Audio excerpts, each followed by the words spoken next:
The United States government is currently in violation of the law, and every member of the U.S. Senate who believes in the rule of law should vote for these resolutions.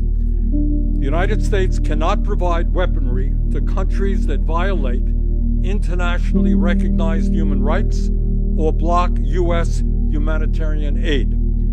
According to the United Nations, much of the international community and every humanitarian organization on the ground in Gaza, Israel is clearly in violation of these laws. Under these circumstances, it is illegal for the U.S. government to provide them with more offensive weaponry. Joint resolutions of disapproval are Congress's tool to enforce those laws. According to very recent UN reports, quote, "The situation unfolding in North Gaza is apocalyptic. The entire population in North Gaza is at imminent risk of dying from disease, famine, and violence," end of quote.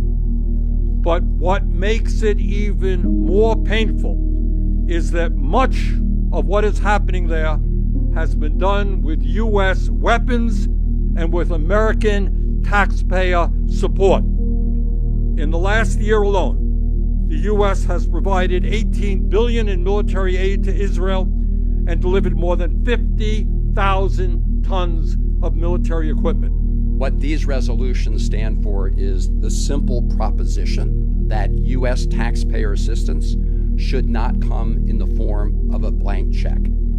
Is the United States in its foreign policy forced to be blind to the suffering before our very eyes?